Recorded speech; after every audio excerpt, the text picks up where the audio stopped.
이번 차시는 2000년대 한국의 산업화와 연계된 주요 산업 중 중공업 분야에 대해서 살펴보도록 하겠습니다.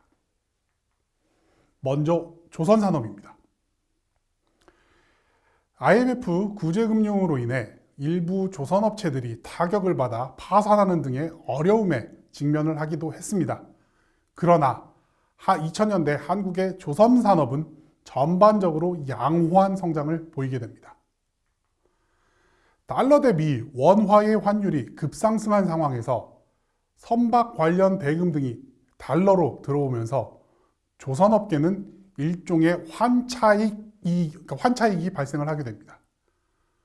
또한 세계 조선시장이 호조에 들어서면서 선박 발주량이 많습니다. 이로 인해 한국의 조선업계는 외환 위기에서 빠르게 벗어날 수 있었습니다.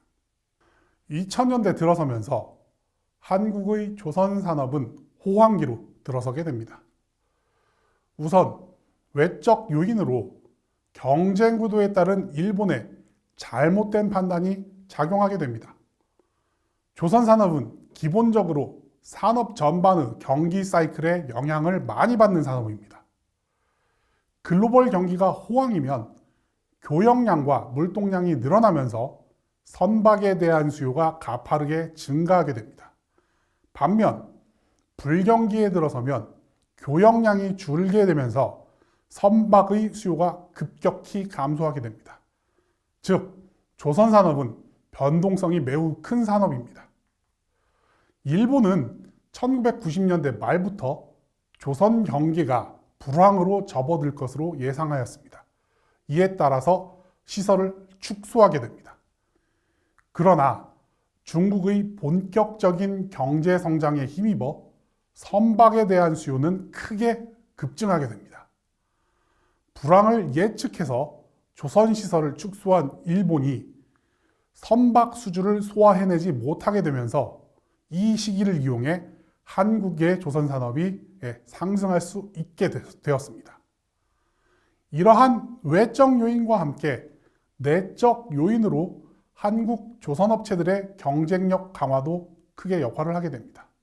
1980년대부터 지속적으로 기술 축적과 연구 개발을 진행하고 있었고, 이의 결과가 1990년대 이후부터 나타나면서 한국의 조선업체들은 성능이 우수하고 부가가치가 높은 선박을 설계하고 생산하게 됩니다. 특히 차별화된 기술들을 개발하면서 2000년대 들어 기술적 측면에서 세계 조선산업을 선도하기 시작합니다. 기술 발전의 대표적인 사례가 LNG 선박의 기술 표준 선점과 새로운 건조 공법의 개발입니다. 액화 천연가스 운반선, 즉 LNG 선박의 건조는 첨단 기술 능력을 필요로 하고 LNG선은 판매 가격이 높은 선박입니다. LNG 선박 건조에 있어 액화 천연가스를 운반하는 화물 공간 건조 방식을 일본이 구축한 기술을 그대로 따라하지 않고 일본과는 다른 방식의 기술을 개발하고 국산화함으로써 기술 혁신을 이룩하게 됩니다. 이를 통해 선박의 안정성을 높이고 대형화하는 데 성공하게 됩니다. 그리고 이러한 형태의 LNG 선박 건조는 세계의 표준으로 등극을 하게 됩니다. 건조 공법에 있어서도 기존의 건조 도크를 사용하지 않고 지상에서 조립 후 완성된 선박을 바다에 띄우는 육상 건조 공법, 기존의 블록을 더 크게 만들어 도크로 이동시켜 조립하는 메가 블록 공법, 선박을 반반씩 육상에서 건조한 후 해상에서 조립하는 스키드 런칭 등의 혁신적인 공법을 개발하기도 합니다. 이러한 공법들을 통해서 새로운 도크를 추가적으로 건설하지 않고서도 건조량을 늘릴 수 있게 됩니다. 한국의 조선산업은 가격 경쟁력, 품질, 성능 및 인력 측면에서 세계 최고의 수준을 확보하면서 1999년부터 2007년 사이 세계 시장 점유율에서 지속적으로 1위를 차지하게 됩니다. 이러할 정도로 한국 조선산업은 세계적으로 위상이 높아지게 되는 것입니다. 2007년에는 전 세계 선박 수주량의 37%를 한국 조선업체가 가져가게 됩니다. 특히 2006년에는 세계 10대 조선업체 중 7개가 한국의 조선업체였습니다. 현대중공업, 삼성중공업, 대우조선은 빅3로 불리며 세계 조선업체 순위에서 상위권을 다투며 경쟁을 했었습니다. 이제까지 조선에 대해서, 조선산업에 대해서 살펴봤고, 지금부터는 자동차 산업에 대해서 살펴보도록 하겠습니다. IMF 구제금융 시기 한국의 자동차 산업은 크게 재편되기 시작을 합니다. 경기 부진으로 자동차 생산량이 급감하면서 기아자동차, 삼성자동차, 대우자동차, 쌍용자동차 등이 파산을 하게 됩니다. 그리고 이들은 각각 현대자동차, 르노, GM, 상하이 자동차에 인수됩니다. 이에 따라 국내 자본 기반인 현대 기아자동차와 외국 자본이 기반인 르노 삼성, 한국 GM, 쌍용으로 재편이 됩니다.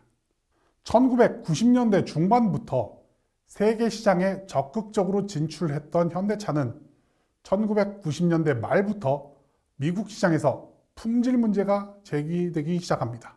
이로 인해 판매량이 급감하기 시작합니다. 1980년대 엑셀을 시작으로 소형차 시장에 진출해서 선전을 했지만 가격이 싼 저품질의 그저 그런 자동차란 이미지가 고착화되었습니다. 이에 1999년부터 대대적인 품질 혁신에 착수하기 시작합니다. 품질본부를 설치하여 설계, 생산, 영업 등 나눠져 있던 품질 업무를 통합하게 됩니다. 그리고 이후 일정 수준의 품질이 확보되지 않으면 다음 공정으로 넘어가지 못하도록 강력한 조치를 취하게 됩니다.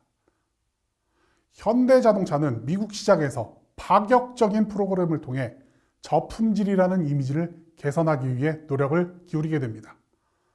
당시 미국에서 자동차 무상보증 기간이 5년 6만 마일이 일반적인 표준이었는데 무상보증 기간을 10년 10만 마일로 내거는 파격적인 조치를 단행을 하게 됩니다.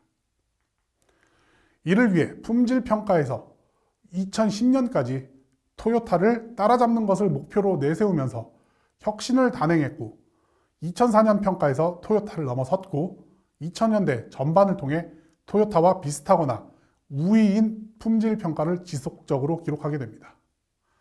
이러한 품질 혁신을 통해 해외 진출을 가속화시킵니다. 특히 2002년 중국의 베이징 기차와 5대5 합작으로 베이징 현대 기차를 설립하고 공장을 건설하게 됩니다. 이후 지속적으로 생산력을 증가시키면서 2006년에는 중국 내 3위를 기록하기도 했습니다. 중국 진출과 함께 미국 현지법인 설립을 추진하여 2005년 연간 30만 대를 생산할 수 있는 공장을 엘라바마에 준공하게 됩니다. 현대에 인수된 기아차는 2010년 조지아에 연간 30만 대를 생산할 수 있는 공장을 건설합니다. 이와 함께 체코, 슬로바키아, 터키 등의 현대 및 기아의 공장이 준공되어 유럽 진출의 교두보를 확보하게 됩니다. 품질 향상 및 세계 시장 확대와 함께 2000년대 들어서 연구개발을 강조하는 모습도 보이게 됩니다. 현대와 기아차는 연구개발에 필요한 조직과 인력을 확대하고 흩어져 있던 차량개발 연구 기능을 남양종합기술연구소로 일원화하게 됩니다. 이와 함께 미국, 독일, 인도 등의 지역별 연구개발 거점과 디자인 센터를 구축하여 현지화를 추진하게 됩니다. 연구개발의 성과 중 주목할 만한 결과가 독자적인 엔진을 개발한 것입니다. 2000년부터 2004년까지 연구를 통해 세타 엔진을 개발합니다.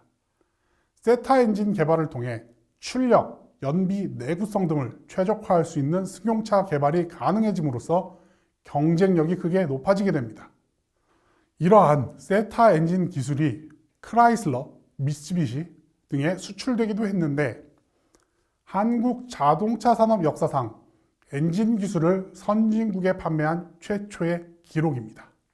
세타 엔진은 2000cc 중형차용 엔진이었으며 세타 엔진 개발 이후 1600cc용 준중형 그리고 3500cc용 대형 승용차를 위한 독자적인 엔진들이 2000년대 및 2010년대 초반 개발될 정도로 2000년대는 한국 자동차 산업이 기술적 발전을 획기적으로 이룩하던 시기였습니다. 이번 자시는 여기에서 마치도록 하겠습니다.